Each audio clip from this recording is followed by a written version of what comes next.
Hello everyone મિત્રો, જય દ્વારકાધીશ, જય શ્રી કૃષ્ણ મિત્રો. મિત્રો, આજે આપણે કોઈ આ વિડીયોમાં સ્ટ્રેટેજી ઉપર વાત કરવાના નથી. ઓકે, આ જે એક ટ્રેડ છે એનું લોજિક આખું કમ્પ્લીટ સમજાવવાનો છું કઈ રીતના છે. અને આજે આ વિડીયોમાં આપણે એ જોવાનું છે કે કેમાં ટ્રેડ કરી શકો. ઓકે, તમે કઈ રીતે ગોલ્ડમાં અને સિલ્વરમાં ટ્રેડ કરી શકો. ઓકે, હવે મિત્રો, જો તમે અમારી ચેનલમાં નવા હોય તો ચેનલને લાઈક અને સબસ્ક્રાઇબ કરવાનું ના ભૂલતા. અને મિત્રો, તમારે જો ટ્રેડ જોતા હોય તો આપણી ટેલિગ્રામ ચેનલ છે, ત્યાંથી તમે ટ્રેડ લઈ શકો છો. ત્યાં હું રોજ એક ટ્રેડ આપું છું અને એ ટ્રેડ ઉપરથી તમે ફંડેડ પણ પાસ કરી શકો છો. ઓકે, ઇઝીલી, કારણ કે જે ટ્રેડ હું તમને ત્યાં આપું છું તે હું પણ લઉં છું. ઓકે, એટલા માટે તમે ત્યાં જઈને જોઈન થઈ શકો છો. ઓકે, હવે મિત્રો વાત આવી કે કયું પ્લેટફોર્મ યુઝ કરવું. ઓકે, ફંડેડમાં ઘણી બધી પ્રોફોર્મ ઇન્ડસ્ટ્રી છે કે જે સારી એવી અને જાજા ટાઈમ જ્યાં ચાલે છે. ઓકે, પણ હું પર્સનલી યુઝ કરું છું ધ ફંડેડ રૂમ. ઓકે, તો ફંડેડ રૂમનું મારે એક પે આઉટ પણ આવી ગયું છે. એક ને અત્યારે તો 2-3 આવી ગયા છે, પણ આ મારું લાસ્ટ મંડે નું પે આઉટ છે. ઓકે, $1121 નું પે આઉટ છે. તો તમારે આ ફંડેડ રૂમ યુઝ કરવું હોય તો તમે અમારી ટેલિગ્રામ ચેનલ જોઈન કરી શકો છો. ત્યાં હું તમને ટ્રેડ આપું છું અને ત્યાંથી તમે પાસ કરી શકો છો ઇઝીલી રીતે. ઓકે, ને લિંક હું તમને ફંડેડ રૂમની આપી દઈશ ટેલિગ્રામ ચેનલમાં. ઓકે, ત્યાંથી તમે જોઈન કરી શકો છો અને ત્યાંથી તમે બાય કરી શકો છો.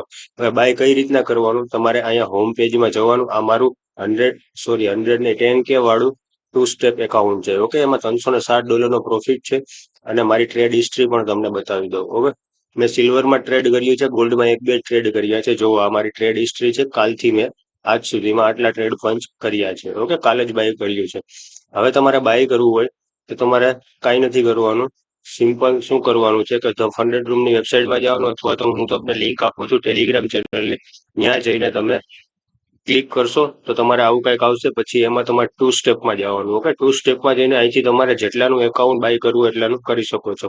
હવે માની લો કે તમારે 10,000 વાળું બાય કરવું છે, 2 સ્ટેપ વાળું. ઓકે, તો અહીંયા જશો, પછી તમારે અહીંયા સ્ટાર્ટ ઇવોલ્યુશન કરવાનું છે. ઓકે, સ્ટાર્ટ ઇવોલ્યુશન કરશો પછી તમારે ગૂગલ હારે કનેક્ટ કરવાનું છે. ગૂગલ હારે કનેક્ટ કરશો પછી એમાં કાર્ડ હારે તમે પેમેન્ટ કરી શકો છો, અથવા તો ક્રિપ્ટોમાંથી એટલે કે બાઇનાન્સમાંથી તમે પેમેન્ટ કરી શકો છો. એટલે તમને ડાયરેક્ટ આ એકાઉન્ટ આપી દેશે. ઓકે, 10K વાળું તમને આપી દેશે.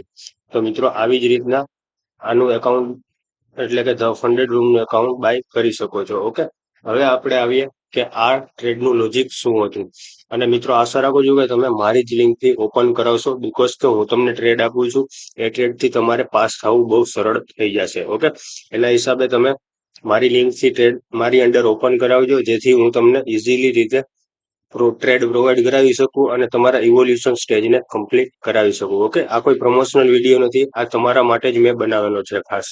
ઓકે, એટલે પે આઉટ આપે છે, એના રૂલ્સને બ્રેક નથી કરવાના. જો રૂલ્સને બ્રેક નહીં કરો તો તમને ઇઝીલી રીતે પે આઉટ મળી જશે. ઓકે, આમાં એટલું કાંઈ હાર્ડ નથી. આ રૂલ્સ બીજા પ્લેટફોર્મ કરતા બહુ ઇઝી છે. બધા કે પે આઉટ નથી આવતું, પણ પે આઉટ આવે છે, મેં લીધેલું છે. ઓકે, હવે મિત્રો વાત આવી આ ટ્રેડના લોજિકની. આ ટ્રેડનું લોજિક સિમ્પલ હતું. માર્કેટ એક કન્સોલિડેશન એરિયામાં હતું, રાઈટ? નાના ટાઈમ ફ્રેમમાં કન્સોલિડેશન એરિયામાં હતું. કન્સોલિડેશન એરિયો બ્રેક કર્યો માર્કેટે, પછી માર્કેટે એક બ્રેકઓફ સ્ટ્રક્ચર કર્યું, રાઈટ? આ દેખાય છે, બ્રેકઓફ સ્ટ્રક્ચર કર્યું. પછી માર્કેટે અગેન એક બ્રેકઓફ સ્ટ્રક્ચર કર્યું, રાઈટ? દેખાય છે. હવે મારો અહીંયાથી ટ્રેડ મિસ થઈ ગયો હતો. ઓકે, આ એક ફીબના લેવલથી મારો ટ્રેડ મિસ થઈ ગયો હતો. એટલે શું કર્યું મેં કે માર્કેટને પાછું બ્રેકઓફ સ્ટ્રક્ચર કરવા દીધું. પછી પાછો અહીંયાથી મેં આ લો સુધીનો ફીબો માર્ક કર્યો, રાઈટ? આ લો સુધીનો બાઇંગ આવ્યું ત્યાં સુધીનો. આ ફીબો માર્ક કર્યો, અહીંયા 0.5 નો એરિયો હતો અને અહીંયા માર્કેટનો સપોર્ટ હતો. ત્યાંથી રેઝિસ્ટન્સ લઈને માર્કેટ ફોલ થઈ ગયું છે. આ ટ્રેડ મારો ટ્રેલિંગ એસએલના હિસાબે કપાઈ ગયો છે, પણ અહીંયા સુધીનો ફૂલ ટાર્ગેટ છે. ઓકે, જે ઓલમોસ્ટ ડન થવા આવ્યો છે, રાઈટ? મિત્રો, આવા જ ટ્રેડ હું આપણી ટેલિગ્રામ ચેનલમાં આપવાનો છું. ઓકે, એટલે તમે જલ્દીથી જઈને ધ ફંડેડ રૂમમાંથી એકાઉન્ટ પરચેસ કરો અને ટ્રેડ કરો. ઓકે, બહુ સારી રીતે એમાં પે આઉટ આવે છે અને રૂલ્સ બહુ ઇઝી છે. જો તમારે રૂલ્સનો વિડીયો જોતો હોય તો તમે કોમેન્ટમાં લખી નાખજો રૂલ્સ. ઓકે, જેથી હું નેક્સ્ટ વિડીયો બનાવું એ રૂલ્સનો બનાવું કે તમને એક એક રૂલ્સ સારી એવી રીતે સમજાય જાય. ઓકે, મળીએ નેક્સ્ટ વિડીયોમાં. જય દ્વારકાધીશ, જય શ્રી કૃષ્ણ મિત્રો.